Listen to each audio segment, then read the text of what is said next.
नमस्कार विद्यार्थी मित्रांनो, ग्लोबल ऑनलाईन मराठीवर आपलं सर्वांचं मनापासून स्वागत आहे. तर आजच्या या व्हिडिओमध्ये आपण पेपर 2 कॉमर्सची युनिट 8 मार्केटिंग मॅनेजमेंट विपणन व्यवस्थापनवर 50+ मोस्ट रिपीटेड PYQs डिस्कस करणार आहे विथ एक्सप्लेनेशन.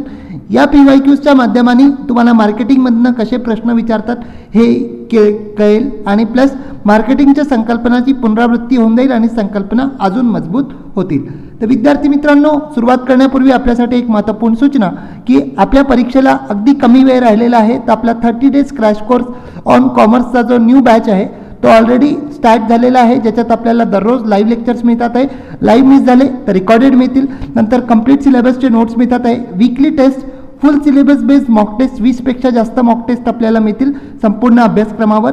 4000+ MCQs मिळतील. PYQs आपल्याला सेशन आणि PDF दोघांच्या माध्यमाने दिल्या जातील विथ एक्सप्लेनेशन. आणि पेपर 2 ला जर आपण घेता तर तुम्हाला पेपर 1 कम्प्लिटली फ्री मिळेल विथ ऑल सेम फॅसिलिटीज. याचा जो न्यू बॅच आहे तो 26 जुलैला स्टार्ट झालेला आहे. तर विद्यार्थी मित्रांनो, उशीर नका करू. आपल्या अभ्यासक्रमाला नवीन चालना देण्यासाठी तुम्ही या कोर्सला जॉईन करू शकता. याची फीस जी आहे ती मात्र 4000च आहे, ज्याच्यात तुम्हाला दोन्ही पेपर मिळून जातील. जॉईन करण्यासाठी ग्लोबल ऑनलाईन ॲपला आपल्याला डाउनलोड करायचं आहे आणि खाली दिलेल्या नंबरला व्हॉट्सअपनी संपर्क करून आपण जॉईन होऊ शकता. पहिला प्रश्न पाहू विद्यार्थी मित्रांनो. Which of the following levels of market segmentation typically entails marketing to a small market whose needs are not well served? Segment marketing, niche marketing, local marketing, individual marketing. खालीलपैकी कोणत्या पातळीच्या बाजार विभागातील सामान्यतः अशा लहान बाजारपेठेला विपणन केले जाते जिथे ज्यांच्या गरजा ज्या आहे चांगल्या प्रकारे पूर्ण होत नाही? तर सेगमेंट मार्केटिंग दिलेलं आहे, निच मार्केटिंग, स्थानिक मार्केटिंग की व्यक्तिगत मार्केटिंग. बघा विद्यार्थी मित्रांनो, व्यक्तिगत मार्केटिंग जर कराल तर इथे आवश्यकता चांगल्याने पूर्ण होतील. लोकलमध्ये एक पर्टिक्युलर एरिया असतो तर त्याचेही मार्केटिंग गरजा ज्या आहे त्या पूर्णपणे होतील. सेगमेंटमध्ये तुम्ही एका पर्टिक्युलर सेगमेंटला सर्व करता तर इथेही गरजा व्यवस्थित पूर्ण होतील. पण प्रश्नात तुम्हाला हिंट दिली आहे काय? Small market. ठीक आहे, तर स्मॉल मार्केट जसं फॉर एक्झाम्पल हे मार्केट आहे आणि इथे पर्टिक्युलर एक नीच आहे. ठीक आहे, हे पर्टिक्युलर एक नीच आहे जिथे गरजा ज्या आहे त्या व्यवस्थित पूर्ण केल्या जात नाही. सो ऑप्शन बी आपला नीच मार्केटिंग जो आहे तो इथे आपला राईट आन्सर होईल.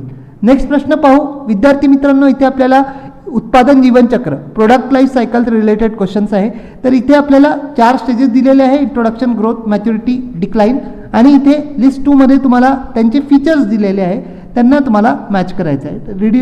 रिडिफायनिंग टार्गेट मार्केट्स, नंतर reduce the number of distribution outlets, नंतर इम्प्रूव्हिंग प्रोडक्ट क्वालिटी आणि स्टॅब्लिशिंग अ क्लिअर ब्रँड आयडेंटिटी.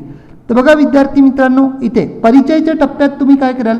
परिचयाच्या टप्प्यात सगळ्यात पहिले आपली ब्रँडची ओळख जी आहे ती तुम्ही स्थापित कराल. तर पहिला जाईल चौथ्याबरोबर. ठीक आहे, तर हे 2 ऑप्शन चौथ्यापासून सुरू होत नाही, यांना उडवून द्यायचं.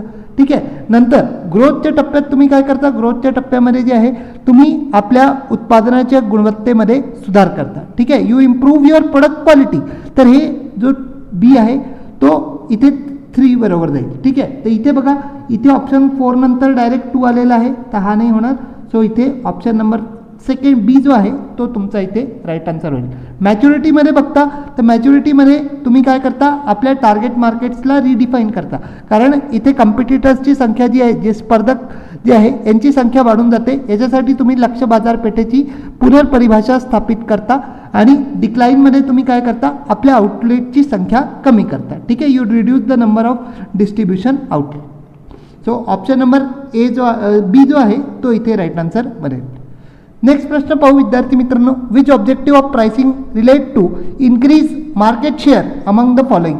Price related objective, sales related objective, customer related objective, competition related objective. खालीलपैकी बाजारातील वाटा वाढवण्यासाठी किंमत निश्चित करण्याचे कोणते उद्दिष्ट संबंधित आहे? नफ्याशी संबंधित उद्दिष्ट, विक्रीशी संबंधित उद्दिष्ट, ग्राहकांशी संबंधित उद्दिष्ट की स्पर्धेशी संबंधित उद्दिष्ट? तर आता विद्यार्थी मित्रांनो बघा, हा कशावर विचारला आहे की बाबा कंपनीला आपला मार्केट शेअर वाढवायचा आहे. ठीक आहे, मार्केट शेअर वाढवण्यासाठी कस्टमर रिलेटेड ऑब्जेक्टिव्ह बनवण्याची आवश्यकता नाही आहे. ठीक आहे, कॉम्पिटिशन रिलेटेड ऑब्जेक्टिव्ह पण इथे बनवण्याची आवश्यकता नाही आहे. आता मुख्य कन्फ्युजन होतं की प्रॉफिट येईल की सेल येईल. विद्यार्थी मित्रांनो, सोपाचा लॉजिक आहे. जोपर्यंत कंपनीच्या प्रोडक्टची सेल होणार नाही, ठीक आहे, unless and until the product will not be sold, the company will not able to earn profit. ठीक आहे, तोपर्यंत कंपनी जी आहे प्रॉफिट अर्न करू शकणार नाही. आणि जर कंपनी चांगलं प्रॉफिट अर्न करते तर इथे मार्केट शेअर डेफिनेटली इन्क्रीज होईल. तर पहिला मूळ कार्य काय, विक्री होणे. ठीक आहे, तर इथे सेल्स रिलेटेड ऑब्जेक्टिव्ह, नफाशी संबंधित उद्दिष्ट जे आहे ते आपलं विक्रीशी संबंधित उद्दिष्ट जे आहे ते आपला राईट आन्सर होईल. नफावाला होणार नाही. ठीक आहे, तो सेकंडरी आहे आणि सेल जे आहे ते प्रायमरी आहे. ठीक आहे, प्राथमिकता जी आहे ती सेलला दिल्या जाईल. सो विक्री संबंधित उद्दिष्ट आपला इथे राईट आन्सर होईल. नेक्स्ट पाहू, in relation to factors affecting promotion mix decisions which one is not consistent. ठीक आहे, आपलं जे आहे जाहिरात मिश्रण निर्णयांवर परिणाम करणाऱ्या घटकांच्या संदर्भात कोणते घटक सुसंगत नाही, म्हणजे कोणत्याच्यात सतत बदल होत राहतो. तर टाईप ऑफ प्रोडक्टमध्ये तर बदल होणार नाही. ठीक आहे, फॉर एक्झाम्पल तुम्ही कोलगेट फूड प्रोडक्ट्सचं प्रमोशन करत आहे तर फूड प्रोडक्ट्सच राहतील. ठीक आहे, मार्केटच्या साईजमध्येही बदल होणार नाही. ठीक आहे, उत्पादन जीवनचक्राच्या कोणत्या टप्प्यावर तुमचा प्रोडक्ट आहे ते याच्यातही बदल होणार नाही. बदल कशात होतो, पॉलिटिकल स्टेबिलिटीमध्ये. ओके, कारण हे काय आहे, हे एक्सटर्नल एन्व्हायरमेंटशी संबंधित आहे आणि which is very much dynamic. तर ऑप्शन नंबर ए जे आहे पॉलिटिकल स्टेबिलिटी, राजकीय स्थिरता जी आहे ते आपल्या इथे राईट आन्सर बनेल. नेक्स्ट पाहू, which among the following is not a valid type of label. खालीलपैकी कोणते वैध लेबल नाही, brand label, grade label, descriptive label की एंटरटेनिंग लेबल. तर विद्यार्थी मित्रांनो बघा, ब्रँडचा लेबल जो आहे तो वैध आहे. ठीक आहे, नंतर ग्रेड म्हणजे प्रोडक्टचा कोणत्या टाईपचं आहे क्लासिफिकेशन दिलेलं असतं. तर डिस्क्रिप्टिव्ह लेबल जो आहे तो सुद्धा वैध आहे, जिथे प्रोडक्टचं पूर्ण डिस्क्रिप्शन लिहिलं राहतं, वर्णन केलेलं राहतं. पण मनोरंजक लेबल असा कुठल्याही प्रकारचा लेबल जो आहे तो वैध मानला जात नाही. Okay, entertaining label is not any sort of valid label. Okay, so option D entertaining label, मनोरंजक लेबल जो आहे तो वैध मानला जात नाही. सो ऑप्शन डी आपला राईट आन्सर राहील. A consumer who holds the most favourable attitude towards the brand is called positive, enthusiastic, indifferent, hostile. ज्या ग्राहकाच्या ब्रँडबद्दल सर्वात अनुकूल दृष्टिकोन असतो त्याला म्हणतात सकारात्मक, उत्साही, उदासीन, शत्रुत्वपूर्ण. तर विद्यार्थी मित्रांनो इथे बघा, फेवरेबल ॲटिट्यूड, तो फेवरेबल ॲटिट्यूड असला तर कधी तो हॉस्टाईल नाही राहणार, शत्रुपूर्ण नाही राहणार, इंडिफरंटही नाही राहणार. ठीक आहे, मला काय घेणं देणं असावालाही हे नाही राहील. आता इथं पॉझिटिव्ह येईल की एन्थुझियास्टिक, तो नेहमी त्या ब्रँडच्या येणाऱ्या उत्पादनला घेऊन काय राहील, उत्साही राहील की हे ब्रँड जे आहे याचं कोणतं नवीन प्रोडक्ट येतं, कोणतं मी ट्राय करू शकतो, आहे की नाही. जसं फॉर एक्झाम्पल कोणाला अमूलचं आईस्क्रीम आवडतं, दिनशाचं आईस्क्रीम आवडतं, तर या कंपनीने जर दुसऱ्या फ्लेवरचं चांगलं आईस्क्रीम काढलं तर ते समोरचा गिराईक जो आहे तो ट्राय करायला बिलकुल रेडी असतो, एन्थुझियास्टिक असतो. सो ऑप्शन बी उत्साही जे आहे ते आपला राईट आन्सर राहील. नेक्स्ट पाहू, customer satisfaction can be defined by comparing predicted service and perceived service, predicted service and desired service, नंतर desired service and perceived service आणि adequate service and perceived service. तर विद्यार्थी मित्रांनो बघा, सर्व्हिसच्या बाबतीत गिराईकाचं समाधान जे आहे ते कशा प्रकारे आपण बघू शकतो. तर इथे प्रिडिक्टेड आणि डिझायर्ड, अंदाजित आणि इच्छित जे आहे इथे काही सेन्स नाही बनत आहे, तर हे आपलं नाही होणार. ठीक आहे, डिझायर्ड आणि परसिव्ह, तुमची इच्छा होती आणि तुम्ही अनुभव केली ती पर्टिक्युलर सेवा. ठीक आहे, हॉटेलमध्ये जाऊन तुमची इच्छा होती की या सगळ्या गोष्टी तुम्हाला फॅसिलिटीज मिळाव्या. ठीक आहे, आणि त्या तुम्हाला मिळाल्याही. ठीक आहे, पण हे एवढं ॲप्रोप्रिएट नाही आहे. ठीक आहे, पुरेशी सेवा आणि अनुभवलेली सेवा हेही आपलं ॲप्रोप्रिएट बनणार नाही. इथे जे आपलं मेन आन्सर बनेल ते प्रिडिक्टेड सर्व्हिस, म्हणजे तुम्हाला अंदाज होता किंवा मल्टिप्लेक्सेसमध्ये सिनेमा जे आहे, जे सीट्स आहे ते कम्फर्टेबल राहतात आणि ते तुम्हाला तशा मिळाल्या. ठीक आहे, सिनेमॅक्स PVRमध्ये वगैरे तशा हे सर्व्हिसेस मिळाल्या. सो ऑप्शन नंबर ए आपला राईट आन्सर होईल, अंदाजित सेवा आणि अनुभवलेली सेवा. नेक्स्ट पाहू, which among the following statement is incorrect. पहिलं लक्ष इथेच द्यायचं की काय विचारतोय, खालीलपैकी कोणते विधान चुकीचे आहे. Cyber marketing and online marketing are same. नंतर online marketing is one of the options of direct marketing. Online marketing is applicable to services only आणि online marketing offers high convenience, reliability and speed. Cyber marketing आणि online marketing जे आहे समान आहे. Online marketing हा थेट विपणनाचा पर्यायीपैकी एक आहे. नंतर ऑनलाईन मार्केटिंग फक्त सेवेला लागू आहे आणि ऑनलाईन मार्केटिंग उच्च सुविधा, विश्वासार्हता आणि वेग प्रदान करतो. तर बघा विद्यार्थी मित्रांनो, सिंपलचा क्वेश्चन आहे. सायबर मार्केटिंग आणि ऑनलाईन मार्केटिंग जे आहे ते दोन्ही सेम आहे. ठीक आहे. ऑनलाईन मार्केटिंग जो आहे तो डायरेक्ट मार्केटिंगचा एक ऑप्शन आहे. तुम्हाला मेलच्या माध्यमाने वगैरे डायरेक्ट मार्केटिंग केलं जातं.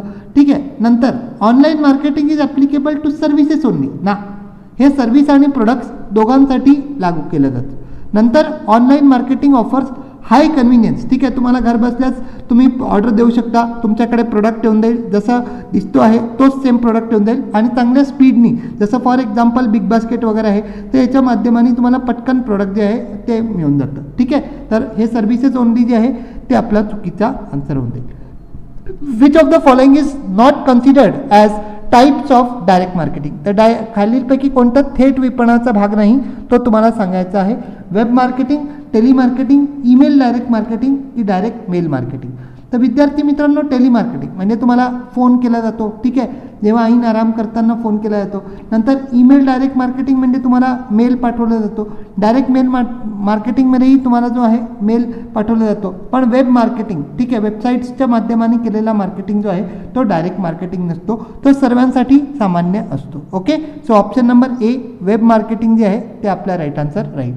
A supply chain which includes the distribution of finished products and services, outbound logistics, inbound logistics, supply of goods की ट्रान्सपोर्टेशन.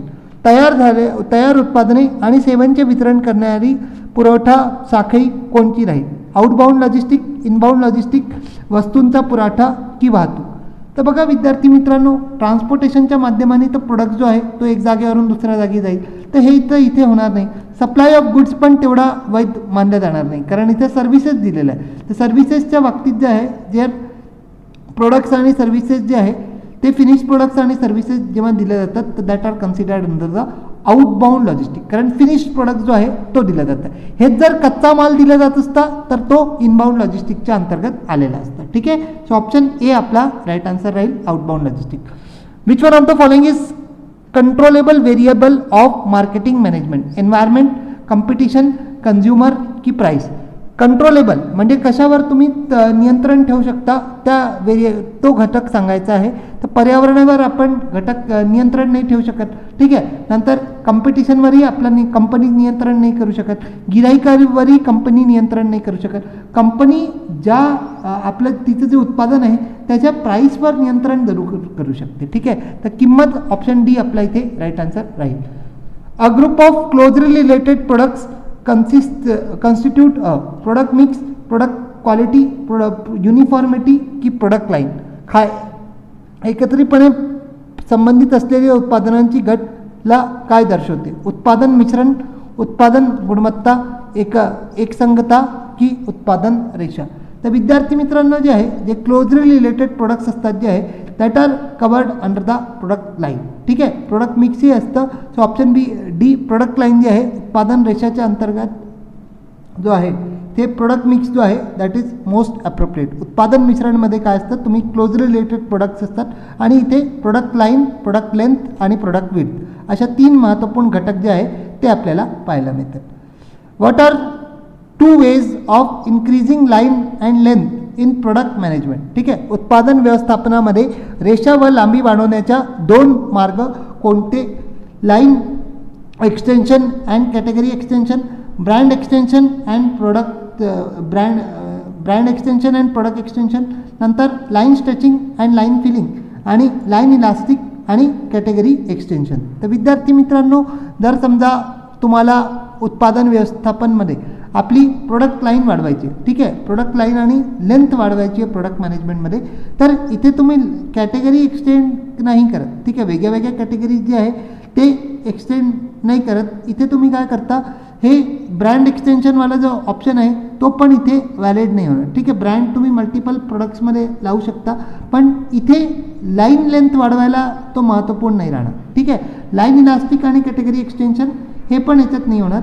इथे जो सगळ्यात वैध ऑप्शन राहील तो राहील, valid option will be line stretching and line filling. Line स्ट्रेचिंगमध्ये तुम्ही काय करता, अजून थोडंसं एक्सटेंड करता आणि लाईन फिलिंगमध्ये तुम्ही अजून त्याच्यात ॲडिशनल प्रोडक्ट्स जे आहे, समजा 5 प्रोडक्ट आहे तर 3-4 अजून ॲड करून देता आणि that is termed as line filling. Okay. So option C line stretching आणि लाईन फिलिंग जे आहे ते आपलं राईट आन्सर राहील. Which one of the following models describe the buyer is a rational man and his buying decisions are govern by the concept of utility.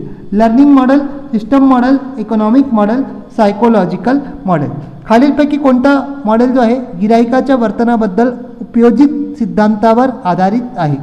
Learning model, system model, economic model की psychological model. Psychological विद्यार्थी मित्रांनो त्याच्या माइंडसेटशी संबंधित आहे.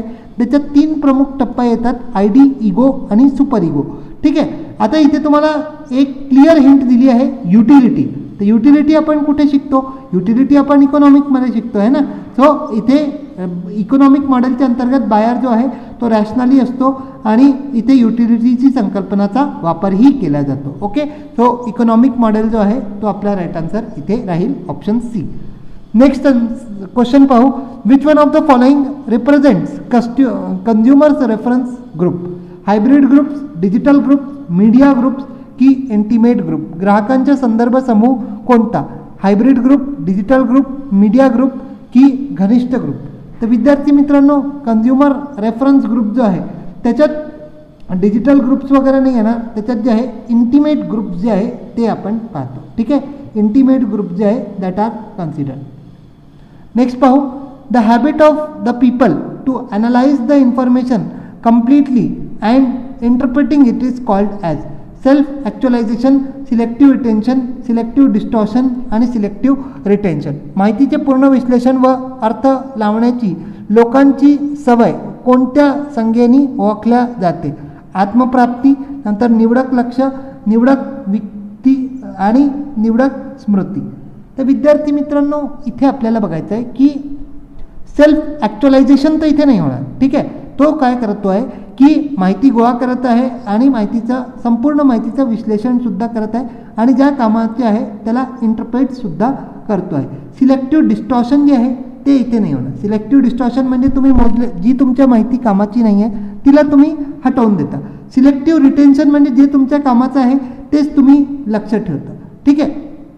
तर इथे जो आहे एक मिनटं इथे थोडंसं habit of people to analyse the information completely and interpreting is selective attention. Okay. Not selective distortion. Which of the following is not a pricing method? Pricing method कोणती नाही आहे? Differentiated pricing, cost based pricing, affordability based pricing की leverage pricing? तर विद्यार्थी मित्रांनो differentiated pricing आहे. वेगळ्या वेगळ्या कॉम्पिटिटर्सच्या आधारावर कॉस्टच्या आधारावर आपण प्राइसेस ठेवतो. तर कॉस्ट बेस्ड पण आहे, अफोर्डेबिलिटी प्राइसिंग पण आहे, पण लिव्हरेज प्राइसिंग लाभावर आधारित मूल्य निर्धारण अशी कुठलीही प्राइसिंग जी आहे ती इथे नाही आहे. Which of the following is not unique feature of services? खालीलपैकी सेवा क्षेत्रातील वैशिष्ट्य कोणते नाही हे तुम्हाला सांगायचं आहे. विविधता, अमृतता, नाशवंतता की टिकाऊपणा? तर विद्यार्थी मित्रांनो बघा सर्व्हिस एक असा टॉपिक आहे सर्व्हिस मार्केटिंग जिथून तुम्हाला क्वेश्चन नक्की एक्झाममध्ये मिळतो. तर हेट्रोजिनिटी आहे म्हणजे वेगळे सर्व्हिसेस मिळतात. इंटॅन्जिबिलिटीमध्ये तुम्ही फक्त त्याचा अनुभव घेऊ शकता, हात वगैरे लावू नाही शकत. पेरिशेबिलिटी म्हणजे एकदा दिलेली सर्व्हिस जी आहे ती संपून जाते. पण ड्युरेबिलिटी जी आहे that is not any feature. ठीक आहे. तर टिकाऊपणा जे आहे हे प्रोडक्टचं फीचर आहे, हे सर्व्हिसचं फीचर नाही आहे. Product is durable but service is perishable. Which of the following metric is used for measuring customer value? Short term value, नंतर रिलेशनशिप व्हॅल्यू, नंतर सॅटिस्फॅक्शन व्हॅल्यू की कस्टमर लाईफ टाईम व्हॅल्यू? ग्राहक मूल्य मोजण्यासाठी कोणता मेट्रिक वापरला जातो? अल्पकालीन मूल्य, संबंध मूल्य, नंतर समाधान मूल्य की ग्राहक आयुष्यकाळ मूल्य? ठीक आहे. तर मोस्टली जे आहे customer life time value matrix is used for measuring the customer value. Okay. So option D इथे आपला राईट आन्सर राहील. नेक्स्ट बघू. Which of the following refers to a situation in which the company और brand seeks to ride on the publicity value of a major event without sponsoring the event? Dependent marketing, survival marketing, ambush marketing की skill marketing? जेव्हा company एखाद्या मोठ्या कार्यक्रमाचे प्रायोजकते न घेता त्याच्या प्रसिद्धीचा फायदा घेते तेव्हा याला काय म्हणतात? अवलंबून विपणन, अस्तित्व विपणन, नंतर आक्रमक विपणन की कौशल्य विपणन? तर विद्यार्थी मित्रांनो इथे बघा की इथे काही स्किलची गोष्ट नाही होत आहे. ठीक आहे. तर स्किल मार्केटिंग नाही होणार. ठीक आहे. सर्व्हायव्हल, कंपनी जी आहे काय करते मेनली डिपेंडेंट, एकमेकावर अवलंबून नाही आहे. कंपनी काय करते मेनली पब्लिसिटी व्हॅल्यूचा फायदा घेत आहे. ठीक आहे, एका मोठ्या इव्हेंटचा पब्लिसिटीचा व्हॅल्यूचा फायदा घेत आहे, त्याला स्पॉन्सर न करता. तर याला काय म्हणतात, दिस इज टर्म्ड एज अम्बुश मार्केटिंग. ठीक आहे, आक्रमक विपणन जे आहे ते आपल्या इथे राईट आन्सर बनेल. नेक्स्ट पाहू, PQR company produces range of toothpaste, toothbrush, tooth powder and mouthwash and shaving creams is an example of upselling, direct selling, mass selling की ऑनलाईन सेलिंग. तर PQR कंपनी जी आहे टूथपेस्ट, टूथब्रश, टूथ पावडर या सर्व गोष्टींचं हे करते. तर इथे जे आहे मास सेलिंग जे आहे येतं. हा क्वेश्चन मोस्टली ड्रॉप झाला होता ॲज पर माय मेमोरी. ठीक आहे, तर हा ड्रॉप्ड क्वेश्चन आहे, त्याला आपण मास सेलिंग जे आहे तात्पुरतं लक्षात ठेवू शकता. नेक्स्ट आहे dash media is rural specific media. ठीक आहे, तर डॅश माध्यम हे ग्रामीण विशेष माध्यम आहे. POPs, पॉईंट ऑफ परचेस, नंतर प्रिंट मीडिया प्रेस, नंतर demonstration, decorated bullock carts with advertisement panels आणि TV शोज. तर विद्यार्थी मित्रांनो बघा की ग्रामीण क्षेत्रात जर तुम्हाला आपल्या उत्पादनाची जाहिरात करायची आहे तर अशाच्यात पॉईंट ऑफ परचेस नाही येणार. ठीक आहे, कारण दुकानात सगळीकडे दुकानं असतात गावात, हे नाही आहे. ठीक आहे, प्रिंट मीडिया सर्व लोक गावातले शिकले सवरलेले असतात असं नाही आहे. ठीक आहे, मार्दरण विपणन जे आहे हे पण याच्यात नाही होणार. ठीक आहे, गावातल्या लोकांना कसं समजेल की तुम्ही त्यांना डेमॉन्स्ट्रेट करून दाखवा. ठीक आहे, नंतर जे बैलगाड्या वगैरे असतात त्यांना प्रॉपरली डेकोरेट करून दाखवा, ॲडव्हर्टाइजमेंट पॅनल्स लावा, तर मग तुमच्या उत्पादनाची जाहिरात जी आहे ती ग्रामीण क्षेत्रात व्यवस्थित होते. तर TV शोज पण नाही होणार, कारण प्रत्येकाकडे TV राहीलच असं आवश्यक नाही. सो ऑप्शन C आपला राईट आन्सर होऊन जाईल. प्रात्यक्षिके, जाहिरात, पालकांसह सजवलेली बैलगाड्या जे आहे ते आपल्या इथे राईट आन्सर होईल, ऑप्शन नंबर C. नेक्स्ट पाहू, dash is modern form of direct marketing. MOM mail order marketing, नंतर DMM direct mail marketing, OM online marketing आणि MM marketing through mobile phones.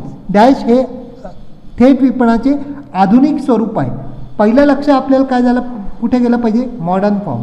ठीक आहे, तर मॉडर्न फॉर्म, तर आजच्या काळात काय केलं जातं आहे, मार्केटिंग ऑनलाईन मार्केटिंग तर आहे, मेल ऑर्डर पण मार्केटिंग आहे, डायरेक्ट मेल मार्केटिंग पण केलं जातं. पण आधुनिक काळात जे आहे मार्केटिंग थ्रू ऑनलाईन मार्केटिंग जी आहे ती जास्त याच्यात केलं जाते. ठीक आहे, so option number C online marketing जी आहे ही आजकाल आधुनिक काळाची मार्केटिंग आहे, ज्याच्यात मार्केटिंग थ्रू मोबाईल फोनसुद्धा येऊन जातं. Marketing of service is characterize by बघा परत आला, performance, intangibility, variability, perishability and does not involve any ownership transfer. त्याच्यानंतर इथे बघा tangibility, durability, transfer of ownership. त्याच्यानंतर production intangibility and can be stored, आणि production and consumption can be separated, ownership can be transferred and stored as per consumers expectation. तर इथे दिलेलं आहे कार्यप्रदर्शन, अमृतता, नंतर बदलता स्वभाव, नाशवंतता आणि मालकी हस्तांतरणाचा अभाव.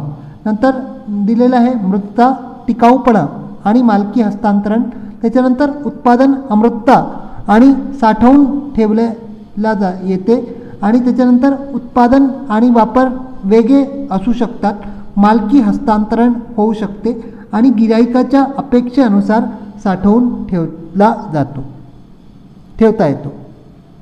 तर बघा इथून हिंट समजा की इथे इंटँजिबिलिटी आहे पण कॅन बी स्टोर्ड. ठीक आहे, सेवेला तुम्ही स्टोअर नाही करू शकत. ठीक आहे, इथे पण बघा इथे तुम्ही ओनरशिप कॅन बी ट्रान्सफर्ड, हे काही प्रोडक्ट नाही आहे की ओनरशिप ट्रान्सफर करता येईल. मालकी तुम्हाला मालकीचं हस्तांतरण इथे शक्य नाही. इथे पण ट्रान्सफर ऑफ ओनरशिप लिहिलं तर हाही ऑप्शन इथे होणार नाही. तर इथे काय, परफॉर्मन्स, इंटँजिबिलिटी, व्हेरायबिलिटी म्हणजे सतत बदलत राहते, पेरिशिबिलिटी म्हणजे एकदा दिल्यावर सर्व्हिस संपून जाते, आणि इथे ओनरशिप ट्रान्सफर केल्या जात नाही. सो ऑप्शन A इथे राईट आन्सर राहील. नेक्स्ट पाहू, customer relationship has more to do with value than relationship which lies in dash. Customer experience, customer data and retaining profitable customer. नंतर process involving protocol offering systematic approach. नंतर to manage the interaction with customers through customer retention, customer profitability and customers lifetime value.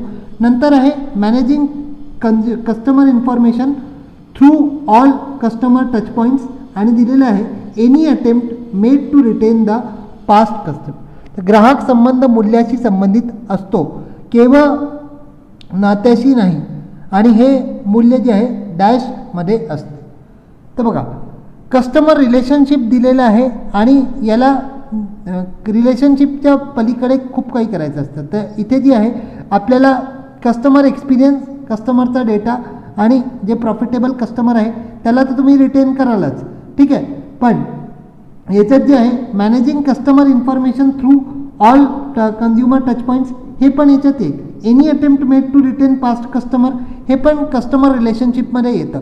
पण आपल्याला याच्या पलीकडे काय होईल, ठीक आहे, value then a relation do with a value. तर इथे तुम्ही काय करता, ही एक प्रक्रिया असते जिथे एक प्रोटोकॉल असतो, जिथे तुम्ही आणि एक व्यवस्थित पद्धतशीर दृष्टिकोन वापरला जातो, ज्याच्या माध्यमाने तुम्ही काय करता, कस्टमर्स बरोबर इंटरॅक्ट करता आणि कस्टमरला रिटेनही करतात, कस्टमरची प्रॉफिटेबिलिटी बघता आणि कस्टमरचा लाईफ टाईम व्हॅल्यूसुद्धा बघता, ठीक आहे. तर प्रोटोकॉल वापर करून एक प्रणालीबद्ध दृष्टिकोन प्रदान करणारी प्रक्रिया जी ग्राहकांची संवाद व्यवस्थापित करते, गिराईक कायम ठेवणे आणि गिराईक नफा क्षमता आणि गिराईक आयुष्य मूल्याद्वारे, ठीक आहे. तो ऑप्शन नंबर बी जो आहे तो इथे राईट आन्सर राहील.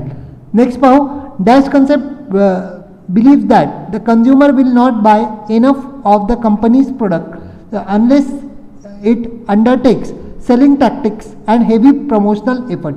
Selling concept, product concept, marketing concept की कस्टमर कन्सेप्ट. तर विद्यार्थी मित्रांनो बघा, डॅश संकल्पना असे मानते की कंपनीची उत्पादने पुरेशी प्रमाणात खरीदले जाणार नाही जोपर्यंत कंपनी विक्री धोरणे आणि जोरदार जाहिरात प्रयत्न करत नाही.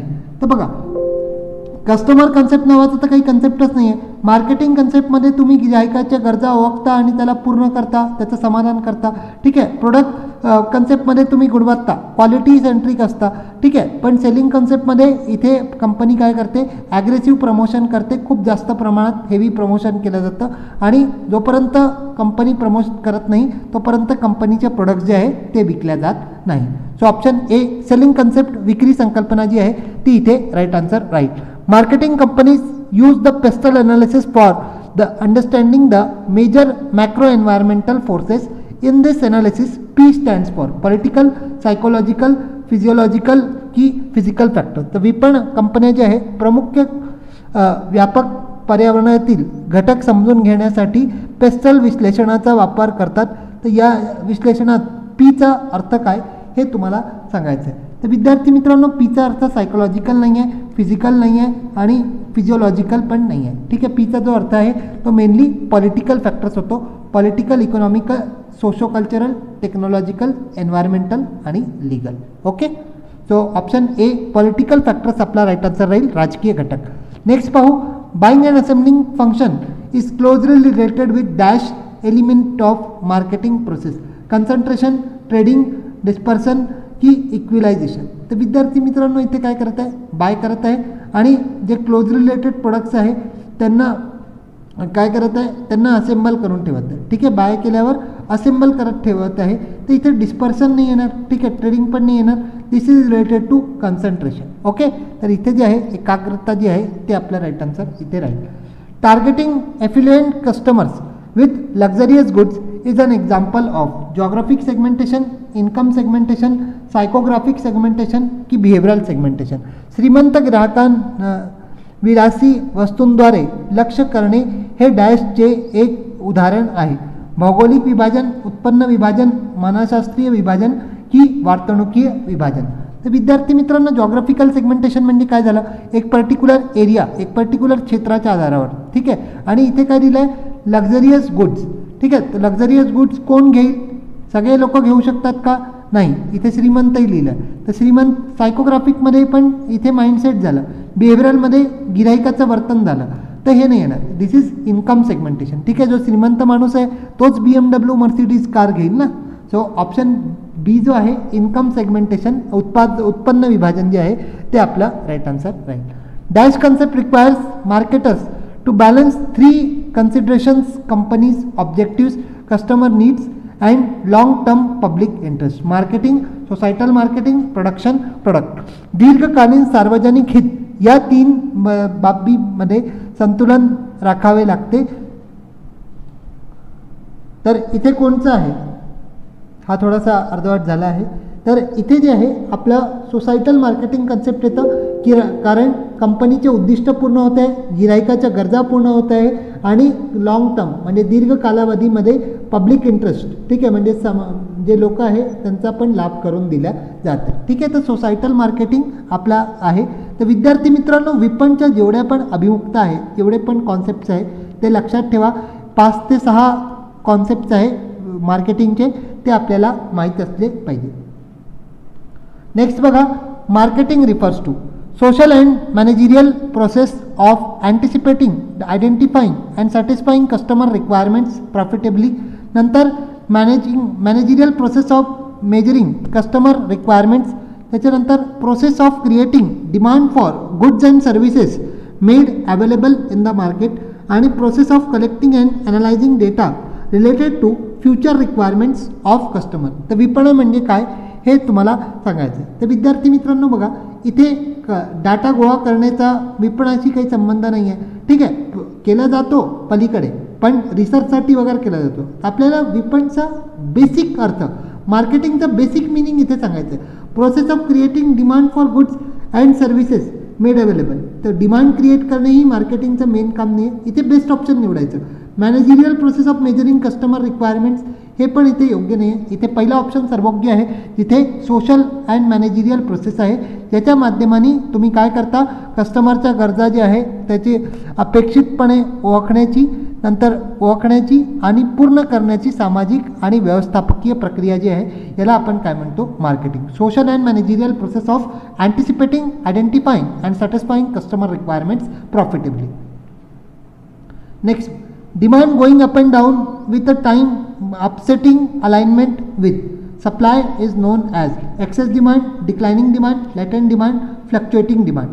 तर विद्यार्थी मित्रांनो, जसं फॉर एक्झाम्पल आंबे होते, जेव्हा आंब्याचा सीझन स्टार्ट झाला तेव्हा किमत्या जास्ती होत्या आणि जसं जसं सीझन जात गेला हळूहळू किमत्या ज्या आहे त्या कमी होत गेल्या. तर याला डिमांडला काय म्हणतात, फ्लक्च्युएटिंग डिमांड. ठीक आहे, so option number D, fluctuating demand जो आहे तो आपल्या इथे राईट आन्सर राहतो. ठीक आहे, डिमांड वाढतात कमी होतात. जसं फॉर एक्झाम्पल फुलं आहे, तर जेव्हा पण सण येतो तर सणाच्या वेळी जे आहे फुलांच्या डिमांड जे आहे त्या वाढतात, नंतर हार वगैरेच्या डिमांड वाढतात आणि नंतर त्या कमी होऊन जातात. ठीक आहे, नेक्स्ट पाहू, the customer orientation implies dash selling goods and services at moderate price to customer. नंतर giving priority to profits wise the customer needs. त्याच्यानंतर applying cafeteria approach to the production आणि ability to think like and act like customer. गिराईक अभिमुखता काय सुचवते, गिरायकांच्या मध्यम किमती वस्तू सेवा विकणे नाही. नंतर गिरायकाच्या गरजांच्या तुलनेत नफ्याला प्राधान्य देणे. ठीक आहे, नफ्याला तुम्ही प्राधान्य देताय तर हे कसं होईल. ठीक आहे, उत्पादनासाठी कॅफेटेरिया दृष्टिकोन लागू करणे, तर हे पण इथे नाही होणार. इथे गिराईकसारखे विचार करण्याची आणि वागण्याची क्षमता जी आहे म्हणजे ability to think like and act like customer जे आहे हे चांगल्या पद्धतीने कस्टमर ओरिएंटेशन जे आहे ते सांगत आहे. ऑप्शन डी इथे राईट आन्सर होईल. Skimming price strategy is appropriate Wien. Skimming जे आहे म्हणजे वाढलेली किंमत जी आहे ती कधी वापरली जाते. Product is differentiated and competition is normal. नंतर customers are sensitive to price. नंतर customers are price insensitive to given value and they wish to buy. आणि product is new and innovative. ठीक आहे, जेव्हा उत्पादन वेगळे असते आणि स्पर्धा सामान्य राहतं तेव्हा आपण स्किमिंग नाही वापरत. ठीक आहे, गिराईक किमतीबद्दल संवेदनशील असतात, तर तिथे तुम्ही एकदम हाय प्राईस कसा ठेवाल, नाही ठेवू शकत. ग्राहक दिलेल्या मूल्याबद्दल, किमतीबद्दल आणि असंवेदनशील असतात आणि ते खरेदी करू इच्छितात. तर इथेही नॉर्मली स्किमिंग प्राइसेस तेव्हा वापरला जातो जेव्हा प्रोडक्ट काय असतो, न्यू असतो आणि इनोव्हेटिव्ह असतो. सो ऑप्शन नंबर डी, उत्पादन नवीन आणि नाविन्यपूर्ण असतो तेव्हा आपण स्किमिंग प्राइसिंग वापरतो. Distribution logistics refers to all activities that accomplish delivery of the end product to the channel as well as to the consumer. त्याच्यानंतर आहे physical flow of product from product development to production, नंतर transportation, warehousing and inventory management आणि attempt to create value to product. सर्व क्रियाकल्प जे अंतिम उत्पादन channel तसेच गिरायकांपर्यंत पोहोचवतात. नंतर उत्पादन विकासपासून उत्पादनेपर्यंत भौतिक प्रवाह, नंतर वाहतूक, गोदाम आणि इन्व्हेंटरी व्यवस्थापन, त्याच्यानंतर उत्पादनाचे मूल्य निर्माण करण्याचे प्रयत्न. तर बघा इथे क्रिएट व्हॅल्यू टू प्रोडक्ट हे तर याच्यात येणार नाही. ठीक आहे, लॉजिस्टिक्सचा फिजिकल फ्लो जरूर आहे, पण इथे all activities that accomplish delivery the end product to the channels, ठीक आहे, as well as to the consumers. ठीक आहे, शेवटपर्यंत जे आहे तुम्ही गिराईक जो आहे तो एंड प्रोडक्ट जो आहे तो ग्राहकपर्यंत पोहोचवू शकतात. त्याच्यात सर्व ॲक्टिव्हिटीज ज्या समाविष्ट असतात त्या लॉजिस्टिक्सच्या अंतर्गत येतात. ठीक आहे, सो ऑप्शन ए आपला राईट आन्सर राहील. The maturity stage of PLC is characterized by growth in absolute sales and sales growth starts declining. Nantar the number of sales declined, growth rate turns negative. Nantar growth in absolute sales and sales growth remaining constant and growth in absolute sales and sales growth rate increasing at an increasing rate. तर बघा विद्यार्थी मित्रांनो, हा जो D आहे sales growth rate turns negative, तर हा आपल्या कशात येतो, हा आपल्या डिक्लाइन स्टेजमध्ये येईल. ठीक आहे, सेल्स नंतर growth absolute sales and sales growth remains constant. ठीक आहे, तर हे कॉन्स्टंटवालं जे हळूहळू ग्रोथ वाढते. ठीक आहे, नंतर ग्रोथ इन ॲब्सोल्यूट सेल्स आणि sales growth rate increasing at an increasing rate. ठीक आहे, तर उत्पादन जीवनचक्राच्या परिपक्वतेमध्ये काय होतं, परिपक्वतेमध्ये जे आहे ॲब्सोल्यूट सेल्समध्ये तर ग्रोथ होतं आणि जो सेल्स ग्रोथ रेट आहे तो हळूहळू असा जाऊन काय होतं, जसं फॉर एक्झाम्पल हे इंट्रोडक्शन आहे, हे ग्रोथ आहे, ही मॅच्युरिटी स्टेज आहे आणि याच्यानंतर इथे ग्रोथ तर होतो आहे, सेल तुमची होऊन राहिली, पण जो ग्रोथ रेट आहे तो हळूहळू काय होत जातो, इथून कमी होत जातो, सॅच्युरेशन पॉईंट येऊन जातो. ठीक आहे, तर निरपेक्ष विक्रीतील वाढ आणि विक्रीत वाढीचा दर कमी होऊ लागतो. नेक्स्ट पाहू, arrangement for product to occupy clear distinctive and desirable place relative to competing products in the minds of target consumer is known as dash. Marketing mix, marketing planning and strategy, नंतर marketing process आणि marketing positioning. तुम्ही try करा. लक्षित गिराहिकांच्या मनात प्रतिस्पर्धी उत्पादनाच्या सापेक्ष उत्पादनाला स्पष्ट, विशिष्ट आणि इच्छित स्थान मिळवायचे यासाठी केलेली व्यवस्था डॅश असे म्हणतात. मार्केटिंग मिश्रण, मार्केटिंग नियोजन आणि रणनीती, नंतर मार्केटिंग प्रक्रिया आणि मार्केटिंग पोझिशनिंग. तर मार्केटिंग मिक्स आपले 4 P's असतात है ना, तो प्रोडक्ट, प्राईस, प्लेस, प्रमोशन, याच्या प्रॉपर कॉम्बिनेशनला मार्केटिंग मिक्स म्हटलं जातं. मार्केटिंग प्लॅनिंग आणि स्ट्रॅटेजी, इथे बघा हिंट पहा की in the minds of target consumers, तर इथे आपल्याला हिंट मिळालं आहे, हे मार्केटिंग प्रोसेस पण नाही येणार, दिस इज मार्केटिंग पोझिशनिंग. ठीक आहे, विपणन पोझिशनिंग जे आहे हे आपलं राईट आन्सर इथे राहील. नेक्स्ट पाहू, dash is a set of procedures and sources managers used to obtain everyday information about the development in the marketing environment. Database system, marketing intelligence system, enterprise resource planning system की marketing research system. इथे बघा dash ही प्रक्रिया आणि स्रोत आहे, हे एक संच आहे ज्याचा वापर व्यवस्थापक मार्केटिंग वापरल्या जाणारी विकासबद्दल दैनंदिन माहिती मिळवण्यासाठी करतात. तर हे एंटरप्राइज रिसोर्स प्लॅनिंग हे तर पूर्ण कंपनीचं झालं. ठीक आहे,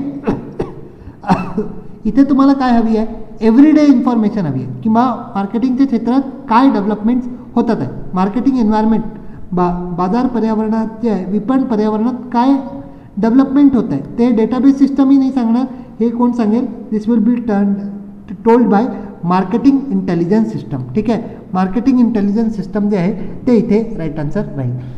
Different customer groups pays different prices for the same goods and services. Example, railway concessions to students and senior citizen. It is the example of customer segment pricing, नंतर product form pricing, optional pricing की time pricing. वेगळे वेगळे ग्राहक गट एकाच वस्तू आणि सेवांसाठी वेगळे वेगळे किमती देतील. उदाहरण, विद्यार्थी आणि ज्येष्ठ नागरिकांना रेल्वे सवलत हे डॅशचे उदाहरण आहे.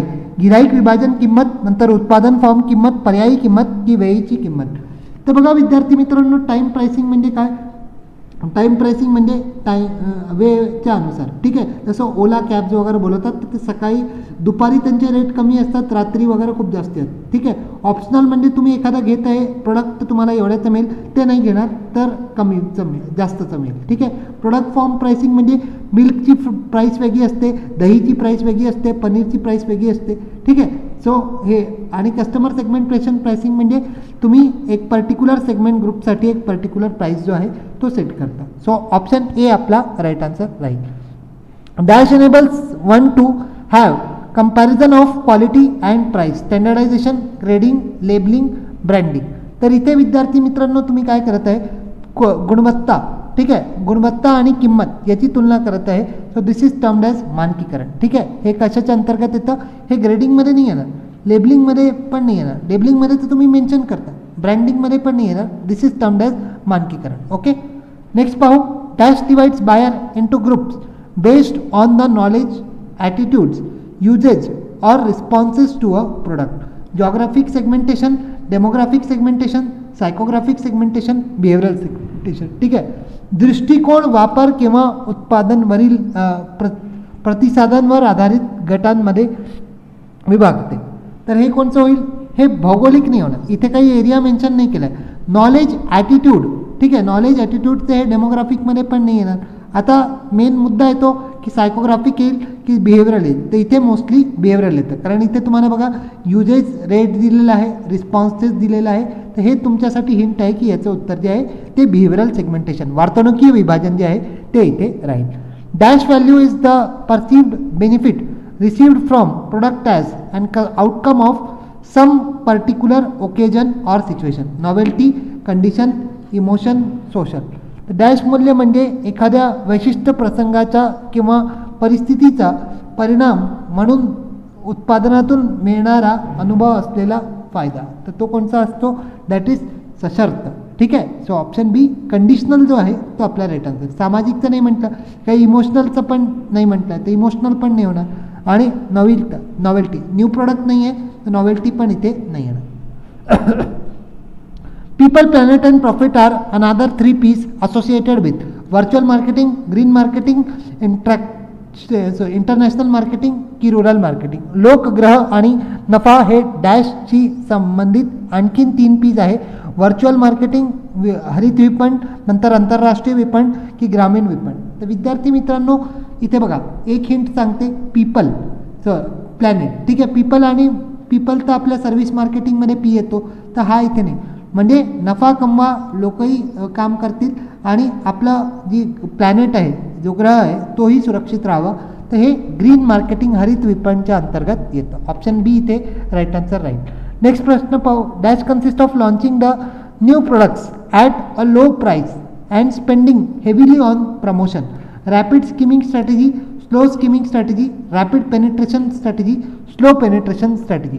डॅशमध्ये कमी किमतीतील नवीन उत्पादन लॉन्च करणे आणि जाहिरातीवर मोठा खर्च करणे समाविष्ट आहे. जल्द स्किमिंग धोरण, नंतर मंद स्किमिंग धोरण, जल्द प्रवेश धोरण की मंद प्रवेश धोरण. तर विद्यार्थी मित्रांनो इथे तुम्हाला हिंट काय दिली आहे की लॉन्चिंग न्यू प्रोडक्ट, ठीक आहे, न्यू प्रोडक्ट देत आहे आणि लो प्राईस. तर लो प्राईसवरून स्किमिंगला तर उडवून द्या, ठीक आहे. नंतर पेनिट्रेशन तर येईल. आता इथे जे आहे तुम्ही काय करत आहे त्याच्यावर हेविली ऑन प्रमोशन. तर हेविली ऑन प्रमोशन जे आहे हे रॅपिड पेनिट्रेशन आहे, ठीक आहे. जसं फॉर एक्झाम्पल जिओ आला होता, तर जिओने प्राइसेस फुकटात तर दिलं पण प्रमोशनही भरपूर केलं. Okay, so this is rapid penetration strategy, जल्द प्रवेश धोरण जे आहे ते आपला राईट आन्सर राहील. Dash is positive differential effect of knowing the brand name has on customer responses to the product और service. Brand equity, brand loyalty, brand perceived quality की ब्रँड असोसिएशन. तर विद्यार्थी मित्रांनो differential effect of knowing the brand, ठीक आहे. तुम्ही brand name तुमच्या माइंडमध्ये येतं जेव्हा एक पर्टिक्युलर प्रोडक्ट तुम्हाला हवा असतो आणि तुम्ही त्याच्या अनुसारच रिस्पॉन्ड करता. तर याला काय म्हणतात? त्याला म्हणतात ब्रँड इक्विटी, ठीक आहे. ब्रँड निष्ठा म्हणजे तुम्ही त्या पर्टिक्युलर प्रोडक्टचंच हे करता, ठीक आहे, त्याच पर्टिक्युलर ब्रँडचा प्रोडक्ट घेता, ठीक आहे. फॉर एक्झाम्पल आईस्क्रीम खाता, नेहमी दिनशाचं खाता, ठीक आहे. परसिव्ड क्वालिटी म्हणजे तुम्ही जी गुणवत्ता प्राप्त केली, ठीक आहे. आणि ब्रँड असोसिएशन म्हणजे तुम्ही आपल्या फिलिंग्सला त्या ब्रँडसोबत कसं रिलेट करता. ओके, ब्रँड इक्विटी इथे राईट आन्सर राहील. Further 3 P's incorporated in marketing of services. सेवेच्या विपणनामध्ये आणखीन 3 P's समाविष्ट केले आहेत. ते कोणते आहेत तुम्हाला सांगायचं आहे. तर बघा, पॉलिटिकल पॉवर तर इथे नाही आहे. ठीक आहे, इथे बघा ओपिनियन, पीपल ओपिनियन नाही, पीपल आहे. ठीक आहे, इथे पॉवर नाही आहे, तर हे पण नाही होणार. तर इथे शक्ती, ठीक आहे, नंतर इथे पण शक्ती दिलं आहे, हे पण नाही येणार. आणि इथे राजकीय शक्ती, हे पण इथे नाही येणार. तर ऑप्शन बी आपला राईट आन्सर बनेल. प्रोसेस, फिजिकल एव्हिडन्स आणि पीपल. ओके, नेक्स्ट पाहू. Dash are special displays. ठीक आहे, racks, showcases and banners, exhibits, signages that are planned in the retail store to support the sale of brand by the manufacturer or marketers. Merchandise dealer, नंतर point of purchase, promotion, brokers.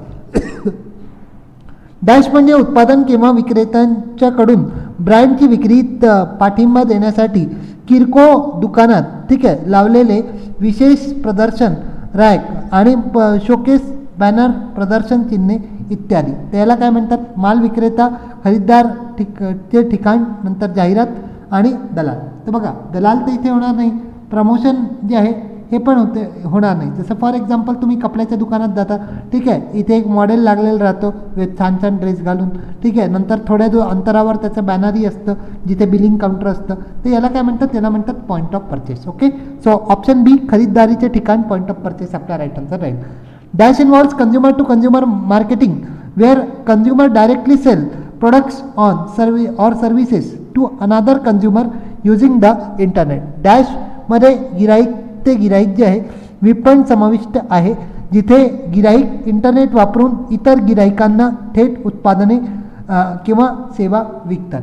B2C नाही होणार, business to consumer नाही होणार, business to business पण नाही होणार, business to agent पण नाही होणार. इथे काय होईल? C2C, कस्टमर टू कस्टमर जे आहे, जसं फॉर एक्झाम्पल OLX झालं, कॅशिफाय झालं.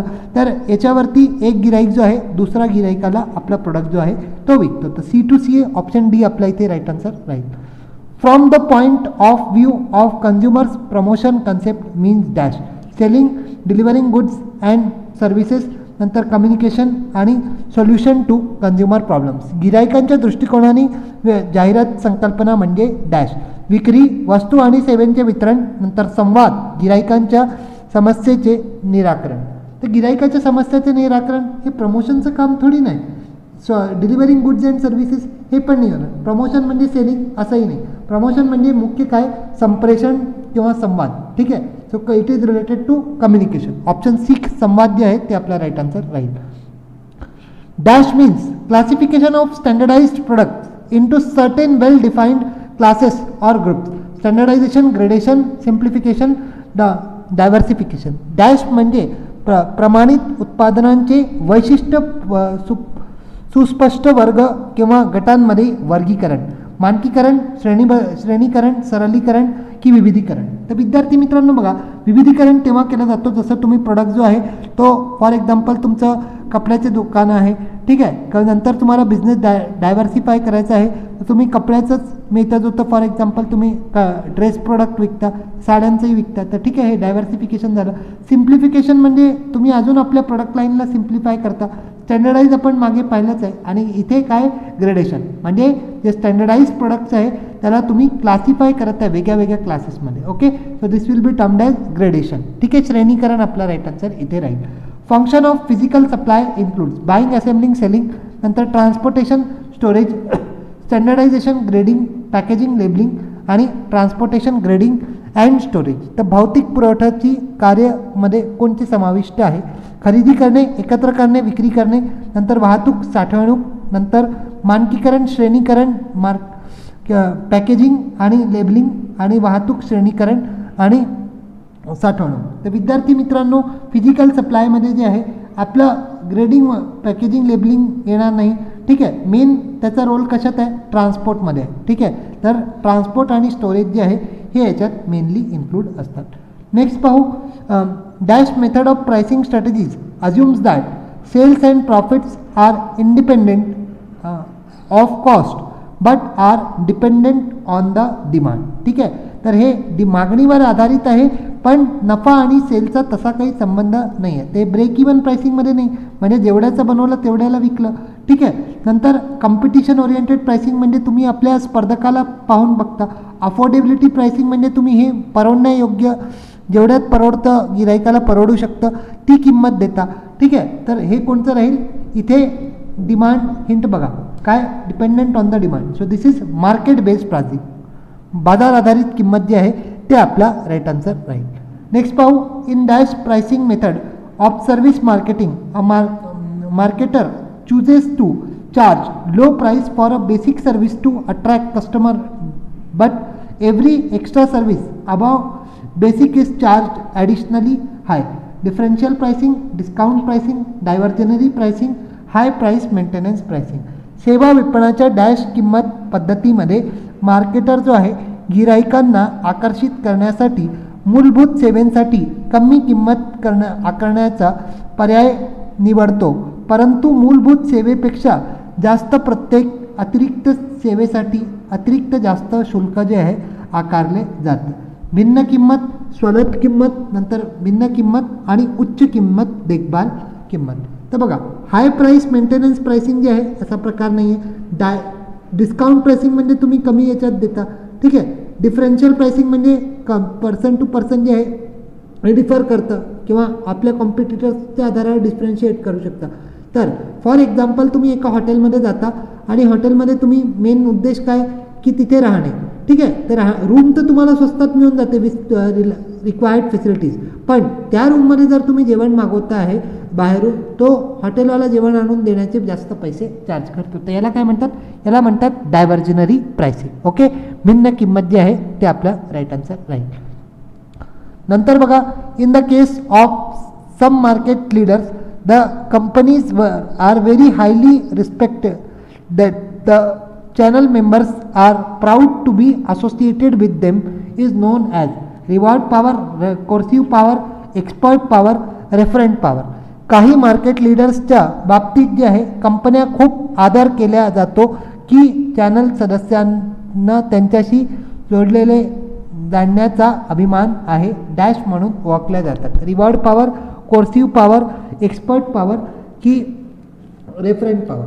तर विद्यार्थी मित्रांनो बघा की एक्सपर्ट पॉवर, ठीक आहे, एक्सपर्ट पॉवर म्हणजे तुमच्याकडे नॉलेज आहे, एक्सपर्टाईज आहे. कोर्सिव्ह पॉवर म्हणजे तुम्हाला भीती दाखवून, रिवॉर्ड पॉवर म्हणजे तुम्ही काम कराल तर तुम्हाला रिवॉर्ड दिला जाईल.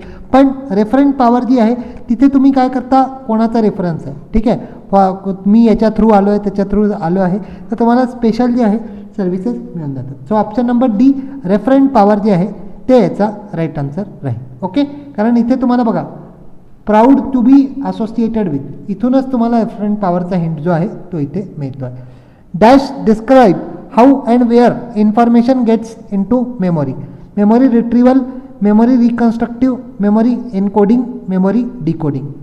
सो जेव्हा तुम्ही काय करत आहे, आपल्या मेमोरीमध्ये गोष्ट सेट करत आहे, तर याला काय म्हणतात? याला म्हणतात स्मृती साहितांक. ठीक आहे, किंवा कोडिंग, एनकोडिंग. रिट्रीवल म्हणजे तुम्हाला आठवतं. ठीक आहे. फॉर एक्झाम्पल जेव्हा परीक्षेत तुम्ही जाता तर एखादा प्रश्न पाहिल्यावर अरे मी हे वाचलं होतं ना, तर हे रिट्रीव करणे झालं. ठीक आहे. किंवा आता हे MCQ प्रॅक्टिस करताना तुम्ही कुठे वाचलं आहे त्याच्या आधारावर तुम्ही उत्तर देत आहे. रिकन्स्ट्रक्टिव्ह म्हणजे किंवा असं नाही, असं आपली मेमोरी जी आहे तुम्ही फेस करता. मेमोरी एन्कोडिंग म्हणजे तुमच्या मेमोरीमध्ये गोष्टी घालतात आणि मेमोरी डिकोडिंग म्हणजे त्या मेमोरीतून त्या सर्व गोष्टी ज्या आहे त्या डिकोड करतात. ठीक आहे. So option number C, memory encoding जे आहे, स्मृती संहिताकरण जे आहे ते आपला राईट आन्सर राहील. नेक्स्ट पाहू, a customer strongly prefers a specific brand once will not accept a substitute is brand recognition, brand instance, brand preference, brand loyalty. ग्राहक एखाद्या विशिष्ट ब्रँडला खूप प्राधान्य देतो आणि तो त्याच्या ऐवजी दुसरा पर्याय स्वीकारत नाही. याला डॅश म्हणतात. ब्रँड ओळख, ब्रँड आग्रह, ब्रँड प्राधान्य, ब्रँड निष्ठा. तर विद्यार्थी मित्रांनो बघा इथे ऑप्शन्स थोडेसे कन्फ्युजिंग आहे. रिकग्निशन म्हणजे काय, तुम्ही ब्रँडला ओळखता आहे. ठीक आहे. इन्स्टन्स म्हणजे काय, किंवा याच्या व्यतिरिक्त मला दुसरं नको आहे. ठीक आहे, मला पाहिजे तर हेच पाहिजे, म्हणजे एक अटॅचमेंट बिल्ड करणे. ब्रँड प्रिफरन्स म्हणजे तुम्ही तो पर्टिक्युलर ब्रँड प्रिफर करता आणि ब्रँड लॉयल्टी म्हणजे निष्ठा. पण इथे निष्ठा नाही होणार. इथे म्हटलं की स्पेसिफिक ब्रँड आणि विल नॉट एक्सेप्ट सबस्टिट्यूट, त्याच्या जागी सबस्टिट्यूट अवेलेबल नाही आहे, तर हे कोणचं राहील, brand instance. Okay, so brand अग्रा जे आहे ते आपलं इथे राईट आन्सर राहील. नेक्स्ट पाहू, dash is one of the additional factors hindering new producer development which suggest that companies must aim their new products at smaller market segment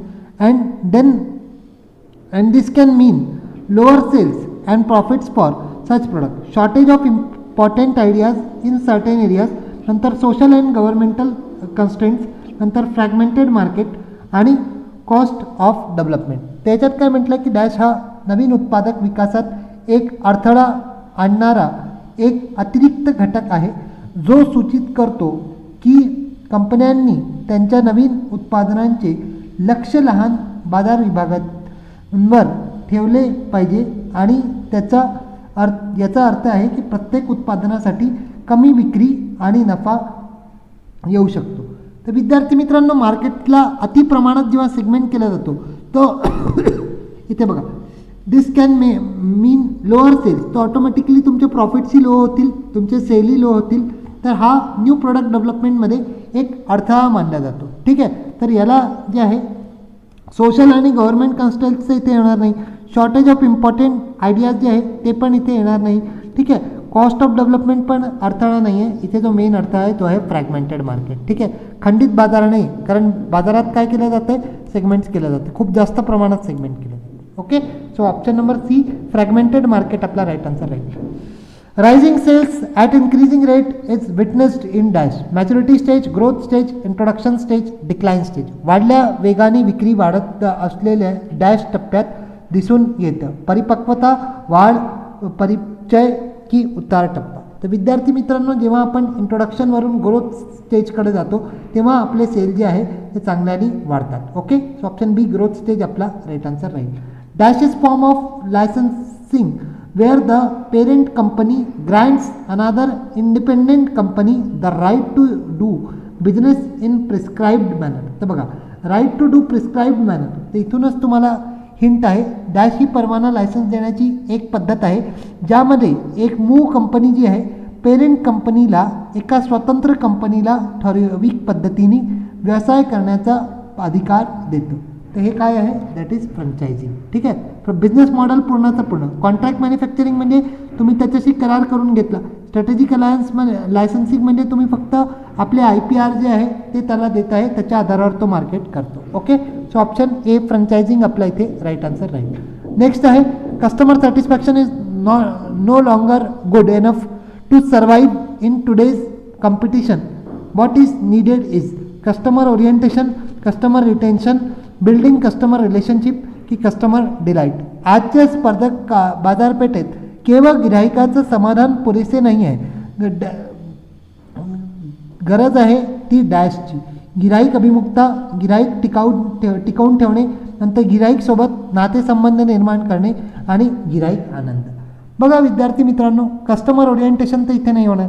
ठीक आहे, कस्टमर रिटेन्शनही पुरेसा नाही आहे, कारण आजच्या काळात तुम्हाला आपल्या कस्टमरला जर आपल्या कॉम्पिटिटिव्ह मार्केटमध्ये त्याला सॅटिस्फाय करायचं आहे, तो तेव्हाच तुमच्या कंपनीशी, तुमच्या ब्रँडशी तोपर्यंत जोडला राहील जोपर्यंत तो आनंदाचा अनुभव करेल. Okay, so option D customer delight will be the right answer, गिराईक आनंद. So that's all in today's session. I hope विद्यार्थी मित्रांनो तुम्हाला सर्व PYQs क्लिअर झाले असेल आणि आपण भरपूर PYQs जे आहे आज मार्केटिंगचे 2019 ते 24पर्यंत सर्व PYQs केलेले आहे. व्हिडिओ आवडला तर व्हिडिओला लाईक जरूर करा, चॅनल सबस्क्राईब जरूर करा. पुन्हा भेटू आपण नेक्स्ट व्हिडिओमध्ये, तोपर्यंत बाय, थँक्यू.